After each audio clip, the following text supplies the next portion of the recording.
unemployed life coach, people often ask me, why the hell should I take advice from a homeless, bankrupt, alcoholic junkie with 8 failed marriages, 17 restraining orders, and a kidnap conviction for holding his social worker hostage in a wheelie bin? Well, this masterclass is my answer.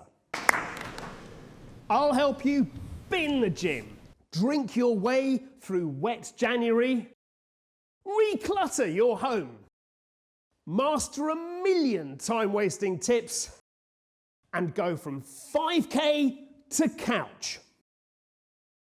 In practical, easy-to-follow steps, you'll learn how to retox, shatter your self-esteem, worry more, pile on the pounds, and burn money. It's not a personal makeover. It's a complete life do-over. And it will make you look 10 years older and feel far less confident. Bankruptcy guaranteed, or your money back. First off, let's try a negative visualization. Tense up, grit your teeth, and try and ignore your breathing. It's only air. Think of your happiest memory, then say goodbye to it. Walk up to a mirror and hug your reflection. Hard, isn't it? Blow a love bubble around your family. Prick it and watch them get covered in wet soap. Consider the gibbon. Contemplate its tree-swinging skills, poor hygiene, and dodgy table manners. Then forget it again. Who the hell needs gibbons? Beware confusion, the cross-eyed monster. Remember, failure is all part of life's rich bicycle. Wheels of misfortune turning on cogs of nonsense, moving along the great chain of doubt. Face your fears and run. Set yourself goals and boot the ball as far as the corner flag. Never forget, you are neither Ant nor Dec, but an unemployable Philip Schofield lookalike. Remember, every silver lining has a cloud. And if God hands out lemons, make bitter lemon. Feeling better? I said, feeling better? I said, feeling better? I'm Cuthbert Huntsman, careful how you say it, and this is my truth. These days, it's more important than ever to pigeonhole people. That way you know exactly what they're not allowed to talk about. So I'm going to bang on about my family for a little bit.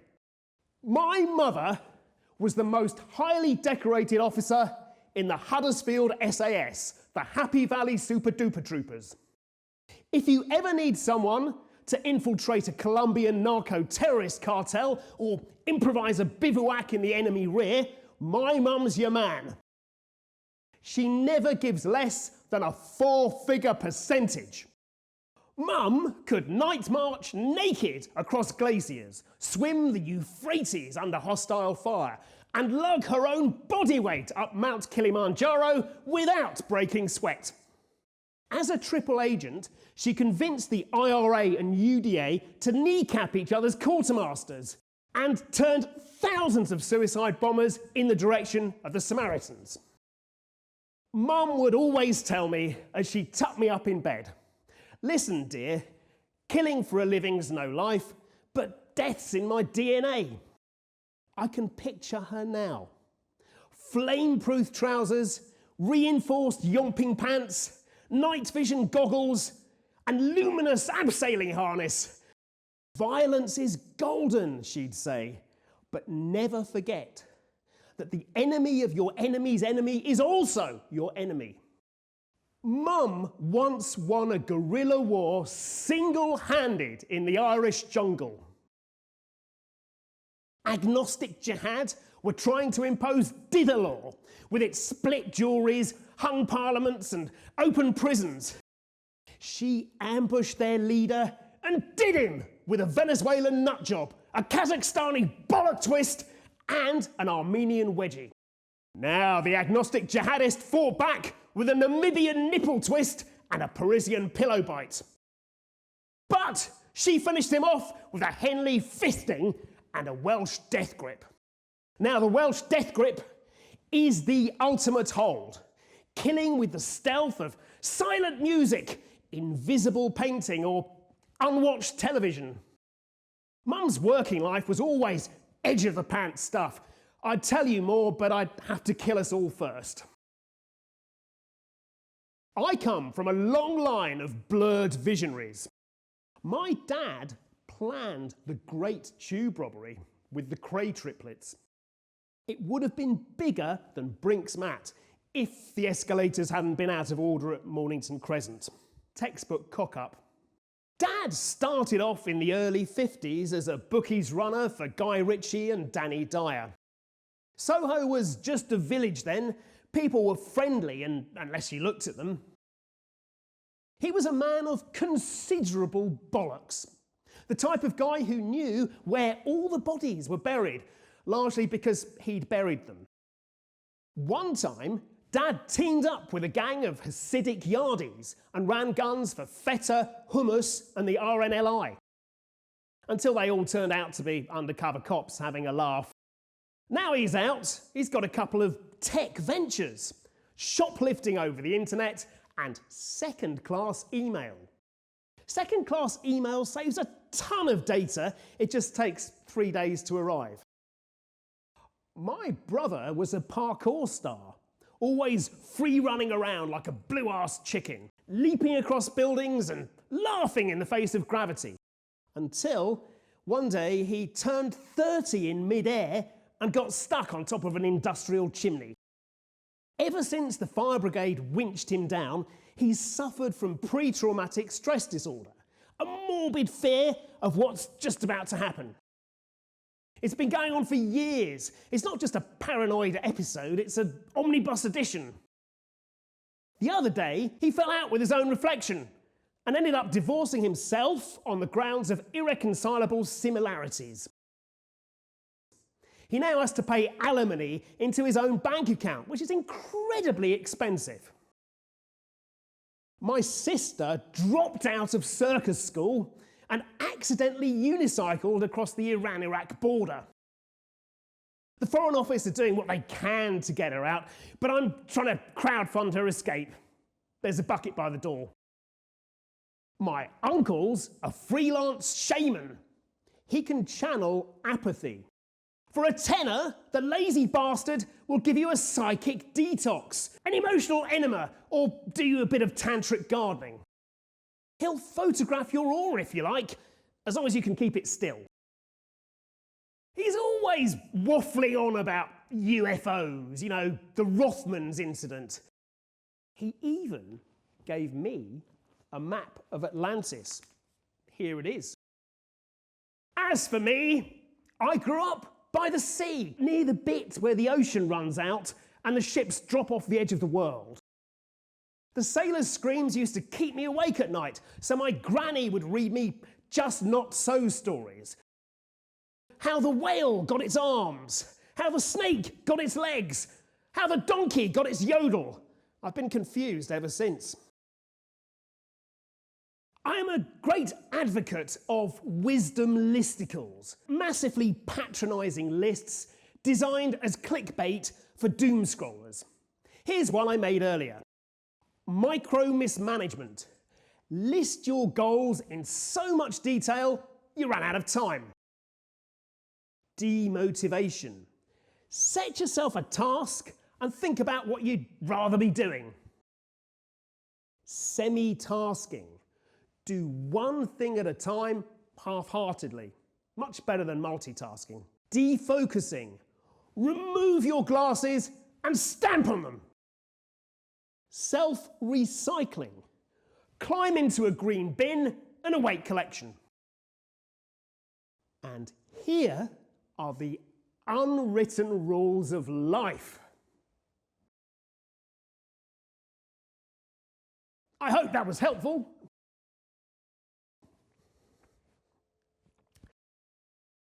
Right, well, here are some mental health hacks.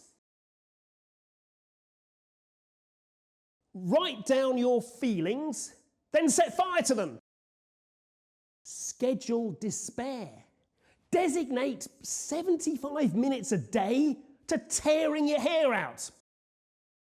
Take the road less travelled and get stuck in a pothole. Find your inner child and put it up for adoption. Think of something that terrifies you and don't do it. Obsessively writing things down for hours on end is simply bound to improve your mental health and boost your productivity. So why not write down your intrusive thoughts and act on them? Say the worst thing you could possibly say. Do that thing they hate. Cause that accident. What could go wrong? Here are 5 intrusive thoughts that I personally have acted on. Running up to traffic wardens and flossing their teeth. Throwing spaghetti at newly married couples. Dressing up in women's clothing without asking the women. Breaking into TV newsrooms and shouting, "The aliens have landed!" Building an unimpressive sandcastle on a crowded beach and shouting, "My name is Ozymandias, King of Kings! Look on my works, ye mighty, and despair!" Now, a quick guided meditation. Close your eyes, focus on your breathing, and let me take you on a journey. You are watching a play. Every actor is an exact clone of your mother. And the only line they ever say is "disappointed."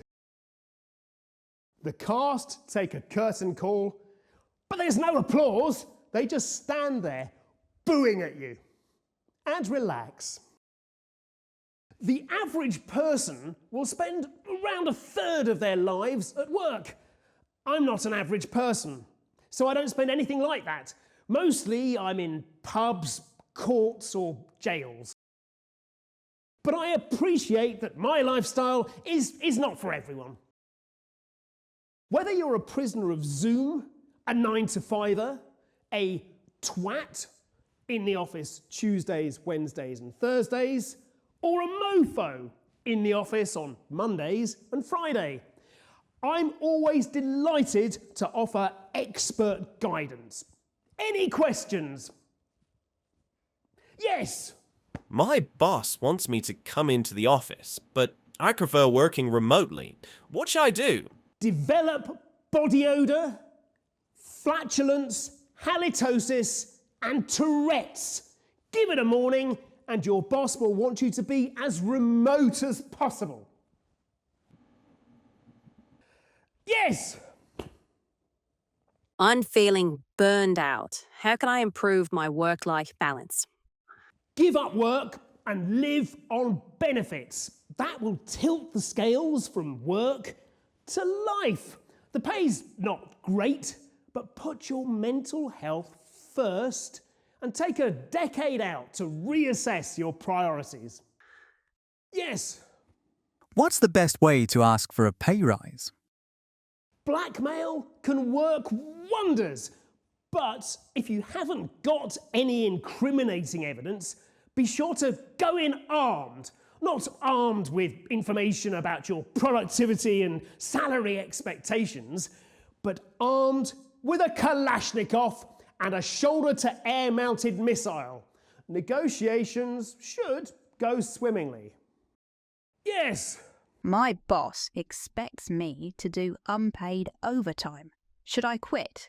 Start showing up late. For every minute they keep you in the evening, show up half an hour late in the morning. Soon you'll be doing undertime, freeing you up to take a second job. Yes. My line manager keeps sending me emails in the evenings and at weekends. What should I do? Pay them back in kind. Simply show up at their house at antisocial hours, interrupting their meals, sex life and sleep until they want no further communication with you. Yes. I always go the extra mile, but I don't get a recognition I deserve. What shall I do? Go the extra mile. Walk exactly 1 mile past your current workplace, and wherever you end up, start working there instead. Yes. My colleagues keep stealing my stuff from my office fridge. What should I do? That is completely unacceptable and undermines a positive workplace culture. Cut their limbs off and cook them Jeffrey Dahmer style. Work is a touchy subject. I once got made redundant by the Illuminati. They made me sign an NDA in my children's blood, so I can't put it on my CV exactly, but it did give me some transferable skills. Human sacrifice, global conspiracy, and pizza delivery. I wouldn't want a regular job though. Every time you walk into an office, you are quite literally taking your life in your hands. Paper jams can make printers explode, causing death. Toner leaks can cause chemical poisoning, causing massive loss of life. Swivel chair accidents can prove fatal. Commuting can involve prolonged sitting, causing cardiovascular disease, obesity, and death. It is far healthier to dodge the office and think like a bankrupt. Binfluencer. Go on social media, find an unpopular niche, create interminable content showcasing your ignorance and total indifference to the subject, and drive brands away with your unpleasant personality. Nontrepreneur. Trademark your worst ideas and beg your relatives to remortgage their homes for seed capital. Raise extra funds from loan sharks and blow it all renting massive offices in Mayfair and Manhattan. Hire the most expensive teams you can possibly find, ignore their input and micro-mismanage them into the ground. Pyramid of geezers. Why not try my £395 a month side hustle? It's easy to fit around your regular working week. Just get up 6 hours earlier than usual and spam strangers with my pyramid scheme. Then spend your evenings losing friends by hosting elaborate dinner parties and trying to recruit them too. I'll email you £395 in crypto on the 6th Thursday of every month, without fail. People are always saying, live in the moment, be mindful. And that's all very well if you're standing around suspiciously outside the Taj Mahal, but if you're stuck on the North Circular Road, queuing at a supermarket, or hiding in a skip, living in the moment is about as rewarding as cat herding. Choose the philosophy of mindlessness and live in a different moment. Don't focus on where you are, focus on where you're not. Forget the present and let your mind drift like a lost zeppelin. Take things out of focus until existence is a blur of dashed hopes, broken dreams, and niggling anxieties.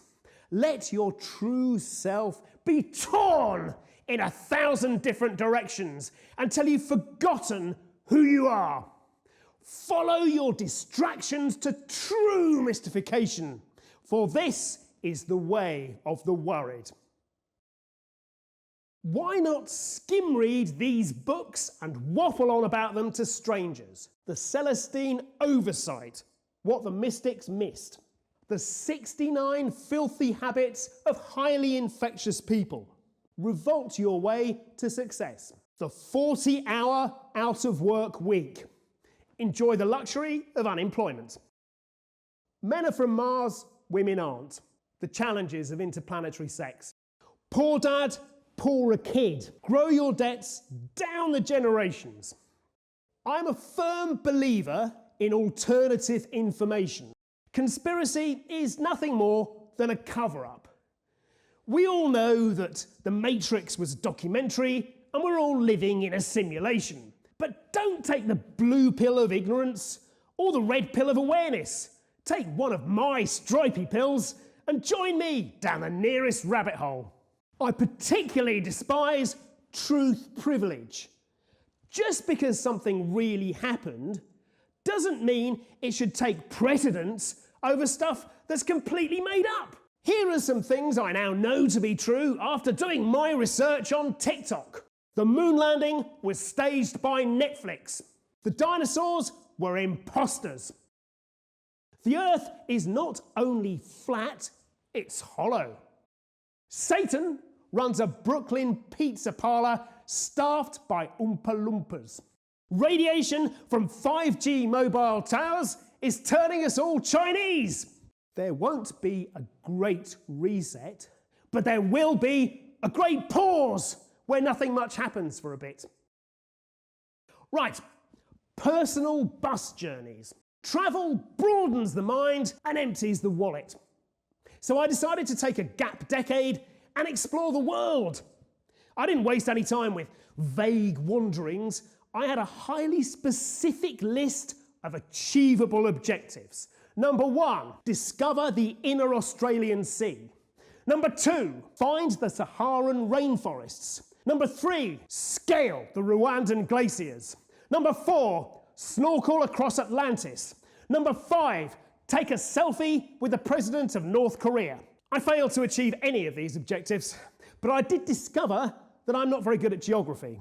And North Korean politics can be a bit of a minefield. Disillusioned, I decided to roller skate across the Himalayas.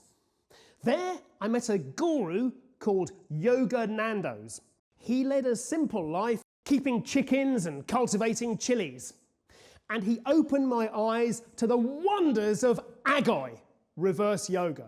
This is the lost art of assuming massively uncomfortable, tension-inducing positions that make it hard to breathe and misalign your spine. Agoi is a demanding discipline, often performed at extreme temperatures in unsuitable venues.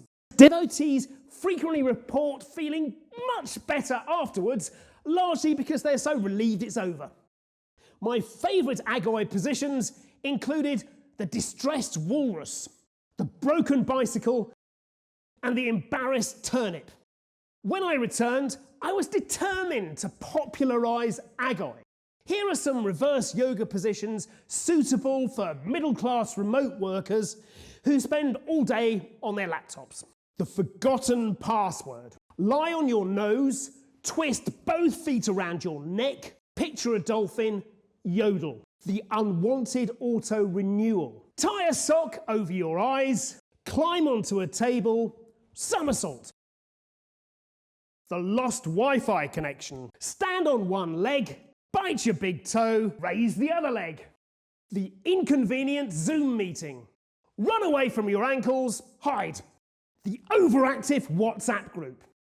Put your fingers in your eyes, blink. Yoga Nando's gave me my own personal mantra. See it, say it, sorted. The phrase had been carefully selected to match my individual chakras. I repeated this mantra 8,000 times daily until I reached a high plane of irritability.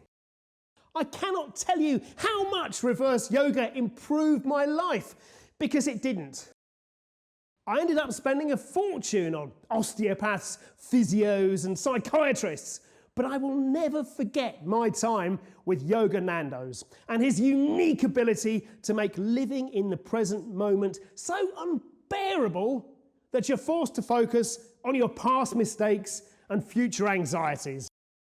We are living through the new dark ages. Let me be your light.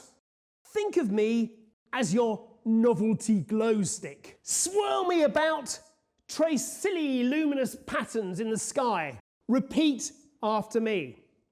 Logic is nonsense. Science is fiction. Fact is fantasy. All you need is doubt. Embrace nonsense. Be untrue to yourself. Choose realistic deadlines and fail to meet them. Reverse your priorities so your most urgent task is the last thing on your mind. Decide what you really care about and ignore it completely. Compartmentalize your life and lose the keys to every compartment. Forget the power of now and channel the power of in a minute. Take a good, hard look at yourself and decide you're ugly. Depress your inner pause button and grind to a halt. Book yourself an off-grid vacation and get so lost they have to call out mountain rescue. Any questions? Yes. How can I reduce my screen time? Grab yourself a passport and your most precious belongings, then run away from your phone. Don't stop running until you're at the airport, catch the first flight out of the country, and never return. Congratulations! Your phone no longer controls you. Yes. My parents disapprove of my relationship. What should I do? Tell them you disapprove of theirs.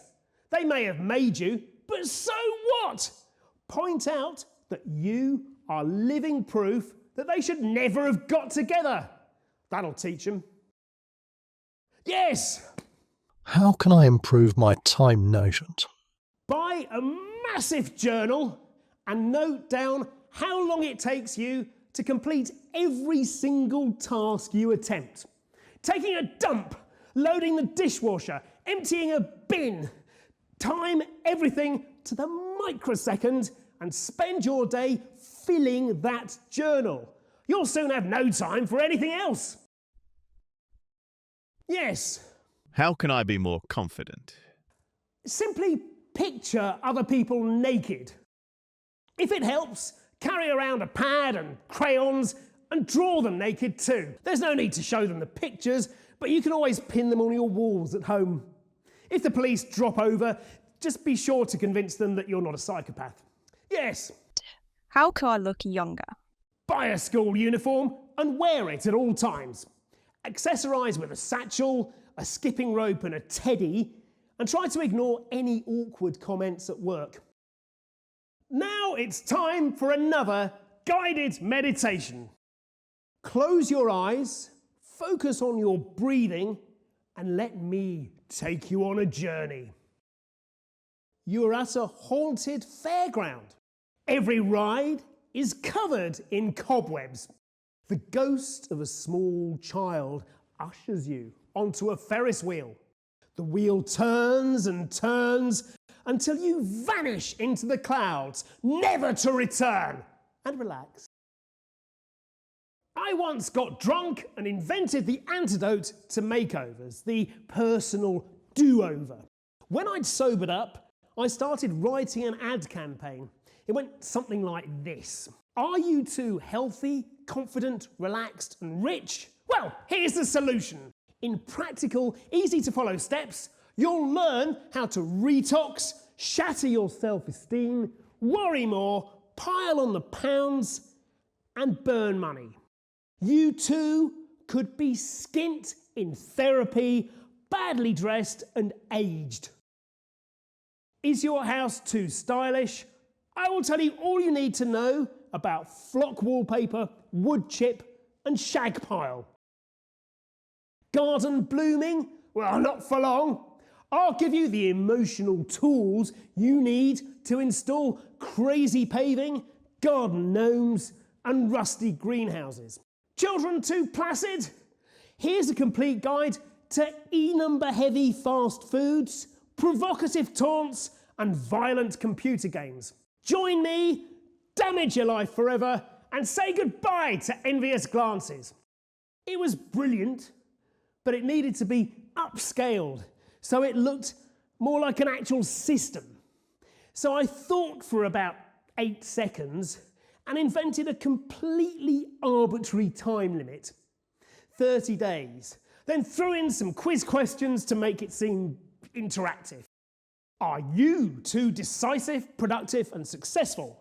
Put an end to those envious glances and resentful mutterings with my 30-day program. First, an ineptitude quiz. What kind of stupid are you? Thick? Is life a mystery? Do other people seem to understand what's going on, but you haven't got a clue? Idiotic? Do you do dumb things that you regret? Do your actions endanger others? Misguided? Do you believe firmly in things that could not possibly be true? Ignorant? Was the longest thing you read in the last week a meme? Stupidity is only half the battle. What is your loser type? Hesitant? Do you lack the conviction to act? Do you doubt yourself? Oh, good, you're probably right. Overconfident? Do you believe your limited abilities to be far greater than they are? Are you supremely skilled at talking about things that you know nothing about? Deluded? Do you believe that you and only you know what's going on and you can save us all and become immortal? Here's the 30-day loser program in full. Day 1. Buy the most expensive moleskin journal you can find, fill it with all your hopes and aspirations, then leave it on a bus. Day 2. Buy a full-length mirror, beat up your reflection. Day 3. Run a one-way 10K, realise you're stuck 10 kilometres from home, despair. Day 4. Find a hobby you hate and make it your life's work. Day 5. Call a long-lost friend and insult them. Day 6. Think of a time when you felt inadequate.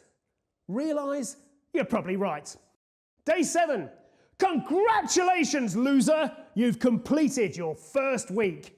Get stoned. Day 8. Invite all your friends to an awkwardly situated venue and don't show up. Day 9. Send dick pics to your neighbourhood watch group.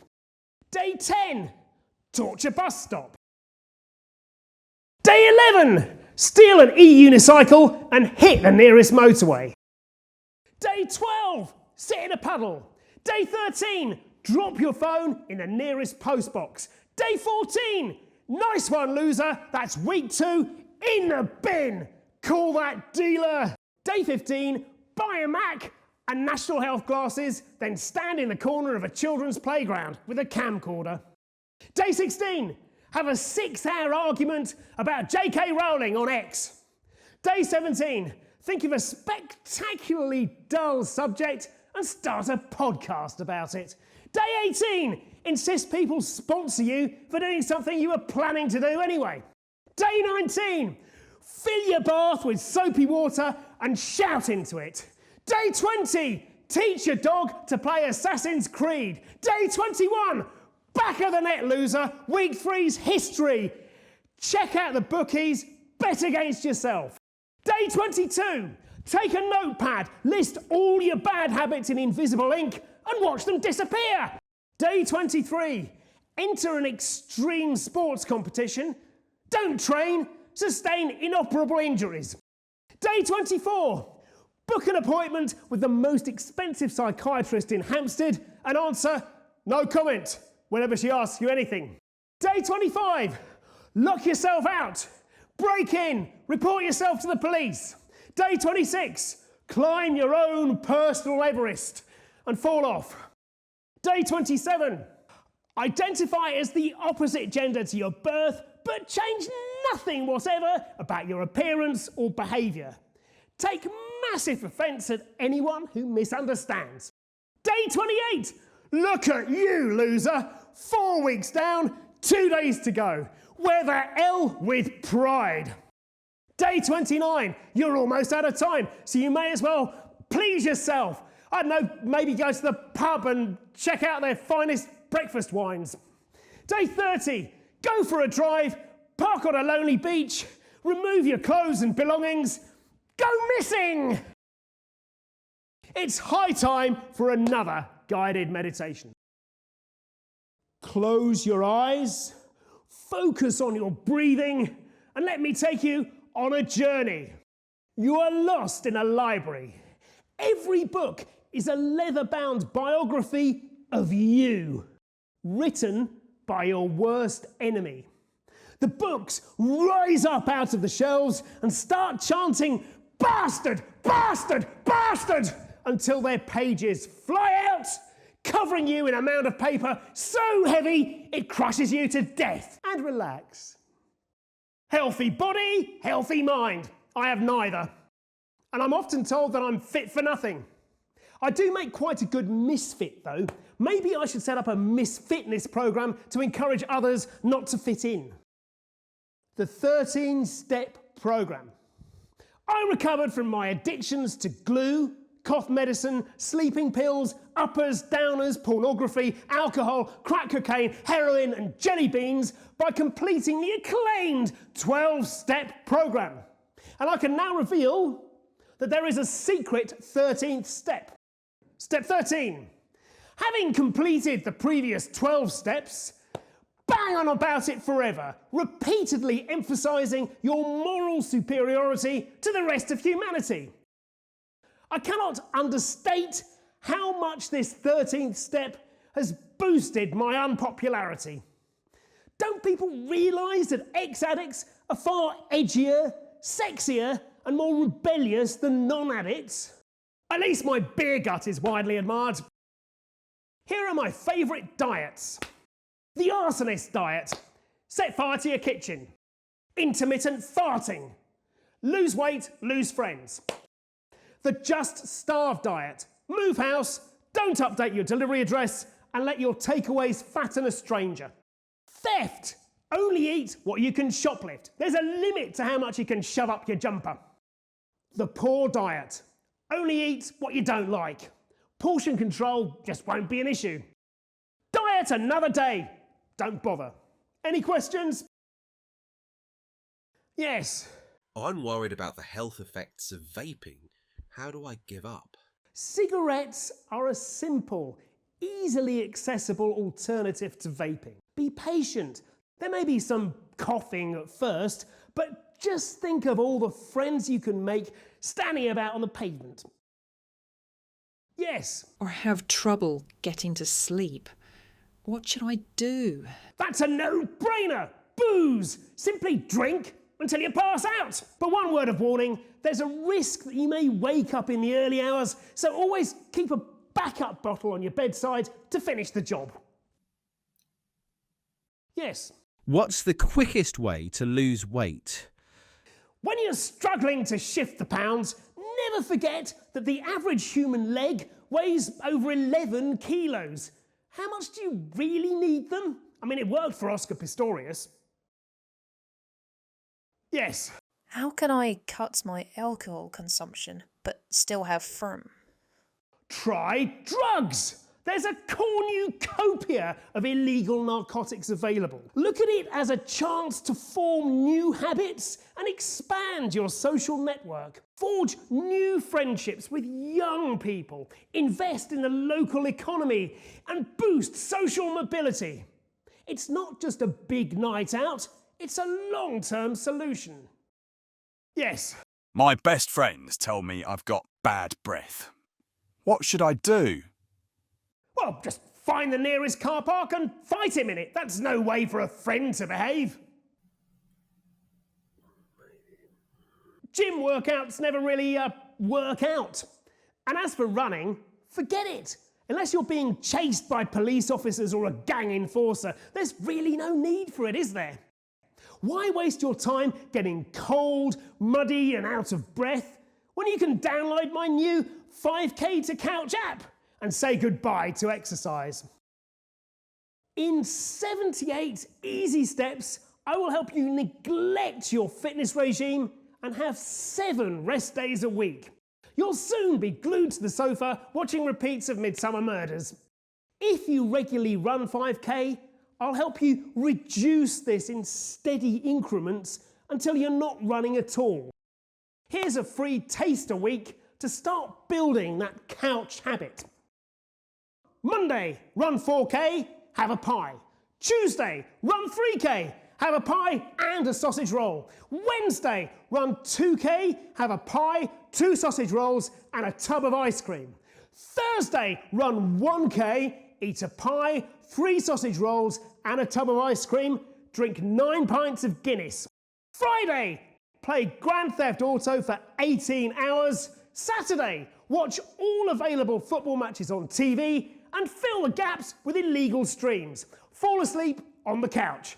Sunday, stay on the couch. Job done!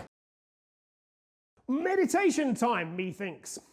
Close your eyes, focus on your breathing, and let me take you on a journey.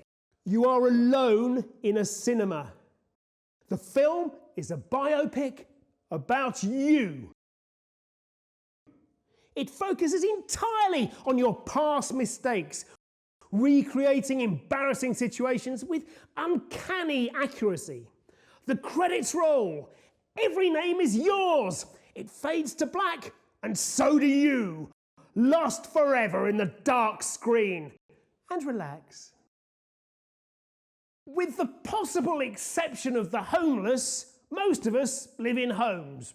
I know I do. So it's important that you take on board this concept of recluttering. Now, recluttering can transform a soulless, overly organised house into a chaotic, characterful home. Here's a step-by-step guide to help you transform your living space. First, pinpoint areas that appear relatively clutter-free, then focus on ruining one tidy area at a time. The hallway. Dump all available footwear on the floor and overload any hooks with coats. Cover all surfaces with junk, mail, keys, and other useless ornaments. The living room. Fill all available space with unnecessary cushions, cardboard boxes, smelly blankets, and remote controls to devices that you no longer own. The kitchen. Overload cabinets and drawers, hoard out-of-date food and cover every surface with broken utensils. Bathroom. Empty the contents of all cabinets and containers into the bath. Bedrooms. Identify all the clothes that no longer fit and put them in prominent positions. Cover bedside tables in unread books, broken alarm clocks, and framed photos of people you don't like. Office. Fill the room with 3-legged desks and broken chairs. Create a complex web of useless cables. Garage. Buy a broken down Land Rover from a scrap dealership and have it rust there gently over time. Good luck! Remember, with recluttering, the key is to establish bad habits and keep them. Any questions? Yes! My neighbour's house alarm keeps going off. What should I do? Break in and set it off again. Everyone will simply assume it is yet another false alarm, and you'll be free to help yourself to their PlayStation. Yes. My neighbour keeps blocking my driveway. What shall I do? Military attack drones can prove highly effective in the resolution of neighbourhood disputes. Precision strikes limit the collateral damage, and you can even live stream the attack as your neighbour's vehicle blows to bits in your driveway. Yes. My neighbour's dog won't stop barking. What should I do? I'm a big believer in exotic pets, particularly large ones. Komodo dragons are 300 pounds, 10-foot long apex predators with deadly venomous bites and would certainly give the average poodle something to think about. Yes. My neighbour keeps playing loud music. What should I do? Buy an air raid siren. My favourite model is Chrysler's Cold War Classic. It's 12 foot long, weighs 3 tons and can be heard for 25 miles. Now, close your eyes, focus on your breathing, and let me take you on a journey. You are alone in a Transylvanian castle. Midnight has struck, wolves are howling in the distance, and you are climbing a sinister stone staircase. You reach the top and find yourself staring at a mirror. Your reflection ages rapidly, and so do you. You shrivel to a lifeless husk and relax. Completing a degree or doctorate is a major commitment and requires intelligence and dedication, neither of which I have. I prefer to offer a range of short courses for people who can't be bothered. Wet January. Dry January causes untold damage to the hospitality industry and makes a miserable month even bleaker. Luckily, I'm here to help guide you through Wet January with a recommended drink of the day, a panoply of famous drinkers to inspire you, and a daily activity to perform whilst drunk. My programme will encourage you to drink throughout the month. Recommended drunken activities include attempting to use the fridge as an elevator, playing hide and seek alone, vacuuming the ceiling, falling asleep in takeaways, petting police dogs, losing dance-offs with lampposts, FaceTiming your reflection, charging your phone in the toaster, and knitting yourself an invisibility cloak. I know it can be hard to maintain a regime like this, so don't be too hard on yourself. Feel free to take the occasional morning off sober. Course number 2, a tool for life. $2,395. Arnold Schwarzenegger's recent self-help book offers 7 tools for life. But I can make sure you're an actual tool for life. I've been a total tool as long as I can remember, and if you sign up to my 19-step Be Useless program, you can forget all your money worries too, because you won't have any left. Distraction Camp, $5,499.99. Do you find it too easy to concentrate? Can you sit still for hours on end? Maybe you can even read a book. You're suffering from attention surfeit hyperinactivity disorder. ASHD can strike at any time, so why not download my new distraction app and I'll ruin your peace of mind by sending you pointless notifications every 4 seconds. Alternatively, let me intern you in one of my residential distraction camps so I can interrupt your peace of mind 24/7. Confident Breakdown, residential course, $19,499. Are you having a confident breakdown? Maybe you've got a grip, but you're gripping a little too hard and everything's holding together just a little bit too tightly. My new residential course is guaranteed to make you feel anxious. The building is condemned, genuinely liable to fall down at any time, and it's situated in a violent corner of Glasgow. A nervous breakdown is just around the corner. The past is another country, possibly North Korea. So why not look back on your life, make a list of decisions you didn't take, and outline the best possible outcomes that could have resulted from taking those opportunities. Here are 3 of mine. What if I hadn't married my first love? If only I'd had the courage not to marry the first woman I fell in love with. I know she feels the same. I often think of the years of unmarried bliss I missed out on, and all the other women I could have spent time with instead of her. Number 2, what if I had prioritised material success? If only I had spent more time away from loved ones, earning money, building up assets, and accumulating loads of status symbols. I wasted so much time on things that don't last, like friendship, romance, and pubs. What if I had hidden my true feelings? If only I hadn't always worn my heart on my sleeve and told people what I really thought. I got into so many fights, lost so many jobs, ruined so many relationships, and got banned from so many places, and that could all have been avoided. However busy your schedule, it's important to make time for ingratitude.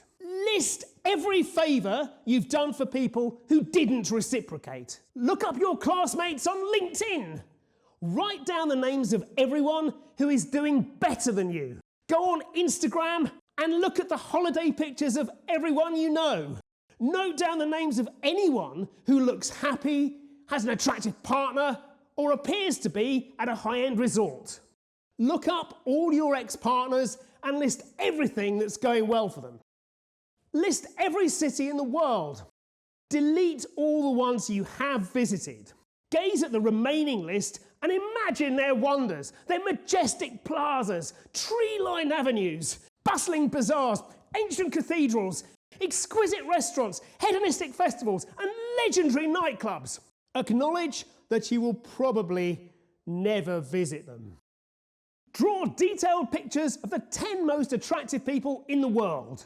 Realise that you will never look like any of them. Draw an underwhelming picture of yourself to emphasise the point. After 8 failed marriages, I am uniquely well placed to dispense marital advice. If you're experiencing domestic strife, intimacy issues, or commitment problems, you've come to the right place. My first wife left me after I got sent down for benefit fraud. My second wife left me after I crashed her car into the lounge. My third wife left me when she discovered I was having an affair with my probation officer. My fourth wife left me because she was bored. My fifth wife left me because I didn't like her dog. My sixth wife left me when my DIY collapsed and the house became uninhabitable. My seventh wife left me when she found out that I'd been 3-timing her with my second and 6 ex-wives. And my 8th wife left me after she found out how often I'd been married. It hasn't all been doom and gloom though. My 4th wife was wealthy and we had a lovely Elvis-themed divorce ceremony in Las Vegas. And my 9th marriage was really happy, right up until she died in a Bitcoin mining accident. This is what I've learned from my 8 divorces. Love is blind drunk. Love is always having to say you're sorry. Love is rather like hate. Love is a many splendid mistake. Love is a drug, possibly Imodium. To rebuild trust and intimacy, you must spend quality time together on your phones. Fake an interest in your partner's dreams and ambitions. Make time to pretend to listen to each other. If you are concerned that you're too mentally stable and happy-go-lucky, I'm here to help. Do you have a tendency to underthink? Are you footloose and fancy-free, skipping through life without a care in the world? Why not try my 684-point plan? Condensed into a 400-page pop-up manual with complex graphs, detailed illustrations and interactive algorithms, you will be able to complicate your life in well under 68 months. Here are some things to start worrying about. Do parked cars get lonely? Does your pet feel patronised? What happens to our socks after we die? Is your television watching you? What do nightmares do during the day? Do bikes mind being sat on? If what goes around comes around, what happens if you duck? What if it isn't what it is, or it is what it isn't? Did you make any mistakes at infant school that may have ruined the rest of your life? Does your child's imaginary friend secretly hate you? Do you have a nickname you don't know about? Why are so many crimes in TV documentaries committed by people with blurred faces? If you are too productive, You risk annoying your colleagues. Here are some time-wasting tips. Write Trustpilot reviews for every chair you've ever sat on. Alphabetise your fridge contents. Assign silly voices to all your domestic appliances and impersonate them whenever you use them. Write a bucket list for your pet.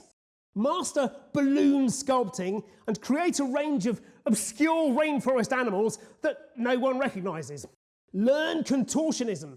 Get stuck. Realise you have no available limbs left to call the fire brigade. To don't lists.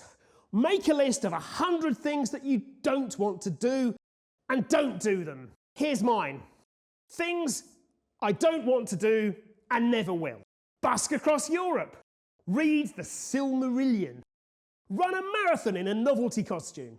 Drink a protein shake. Attend a folk festival. Talk to the bloke across the road. Organise a pub quiz. Go carol singing. Take a long hard look at myself. Not going to happen. Now, make your own and cross them all off without doing them. Ever tried bin fire therapy? Well, here you go. Picture an industrial skip. One of those roll-on, roll-off numbers popular with construction companies and people traffickers. Gather up all of your failures. The dumpings, the convictions, the addictions, the firings, bankruptcy orders, parking tickets. Plonk all this unhelpful mental baggage in the imaginary skip, douse it in petrol and set fire to it. Watch the flames engulf your troubles, sending clouds of noxious fumes into the atmosphere and singeing your eyebrows. There, don't you feel warmer? If you're ever feeling stressed, try going for a pint in your head. Picture a country pub. Bare beams, wet dogs, wellies. Visualise the beer taps. Allow the smell of hops, sweat and crisps to fill your nostrils. Watch an imaginary barmaid pull you a bitter. Thank her. Settle into an imaginary seat and try to get a grip on your emotions. Drink and opine. You are as wise as you are witty. Picture the locals hanging on your every word. The beer is great too, as bittersweet as life well lived. Drink so many illusory pints that you fall off your imaginary bar stool and munch the carpet. Resolve to always drink alone. The rounds are cheaper. Maybe you're too relaxed and need to raise your blood pressure. Then try going for a run in your head. Choose a spectacular route, a coastal path followed by a forest trek. Focus on the rhythmic movement of your legs. Let your anxieties just fall away. Feel the endorphins kick in and allow positive relaxation to overwhelm you. Life doesn't have to be complicated. It's there to be enjoyed. Picture a dog walker blocking your path. They have 8 untrained, unleashed beasts, and every one of them hates humans. Hear the dogs bark, snarl, and yip. Watch them snap at your shins and menace your groin. Witness the owner fiddle with her phone and only call off her furry friends after you've shouted 9 times. Watch her be ignored by all 8 of her dogs as you are forced to a complete stop. You feel shattered, frightened and angry with any sense of calm, utterly lost. Feel your blood pressure shoot skywards. Perhaps you're overmotivated, achieving too much and annoying everyone you know. Well, always remember, even if you are young now, your body will fail, your dreams will die, and all that you ever did will be forgotten. Time will run out, but not before your patience. Love is a lie, friendship is a fraud, people only ever change for the worse. Your ambitions will crush you, your children will age you, and you will die alone! Not so motivated now, are you? The other night I got drunk on absinthe, came over all kinky, and decided to handcuff myself to the bed. Sadly, I live alone. After 4.5 hours, I'd shuffle myself vertical, but it's surprisingly hard to walk with a king-size bed attached to your wrists and ankles. On the plus side, the experience gave me the chance to reflect on my life, and I think the best metaphor to describe it is a self-crashing car. It's as if I've been pre-programmed to hit bollards rather than get anywhere. I've made my fair share of mistakes, buying a house on the dark web, falling in love with a Ugandan fishing bot, and marrying all 8 of my ex-wives. Personally, I blame optimism. If only I'd taken more notice of my negative thoughts.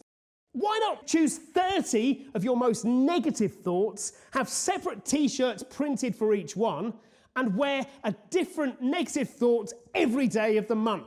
Select your favourite negative thought, make a massive banner out of it, hire a plane to fly by your hometown with the banner behind it.